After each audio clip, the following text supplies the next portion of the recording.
ترک وزیر خارجہ حاکان فیدان کہتے ہیں امریکہ مصر، ترکی اور قطر پر مشتمل ٹاسک فورس غزہ امن معاہدے پر عمل درآمد کو یقینی بنائے گی۔ ٹاسک فورس اسرائیلی اور فلسطینی فریقوں کے ساتھ مل کر کام کرے گی۔ ترک وزیر خارجہ نے کہا کہ معاہدے پر عمل درآمد کے بعد درپیش چیلنجز سے نمٹنے اور جنگ بندی برقرار رکھنے میں ٹاسک فورس کردار ادا کرے گی۔ یرغمالیوں کی رہائی کے بعد نتن یاہو کے پاس جنگ دوبارہ شروع کرنے کا کوئی جواز نہیں ہونا چاہیے۔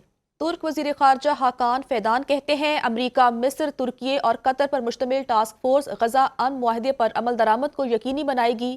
ٹاسک فورس اسرائیلی اور فلسطینی فریقوں کے ساتھ مل کر کام کرے گی۔ ترک وزیر خارجہ نے کہا کہ معاہدے پر عمل درآمد کے بعد درپیش چیلنجز سے نمٹنے اور جنگ بندی برقرار رکھنے میں ٹاسک فورس کردار ادا کرے گی۔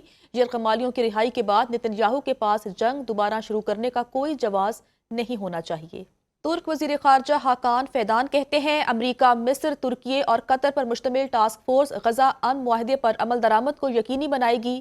ٹاسک فورس اسرائیلی اور فلسطینی فریقوں کے ساتھ مل کر کام کرے گی۔ ترک وزیر خارجہ نے کہا کہ معاہدے پر عمل درآمد کے بعد درپیش چیلنجز سے نمٹنے اور جنگ بندی برقرار رکھنے میں ٹاسک فورس کردار ادا کرے گی۔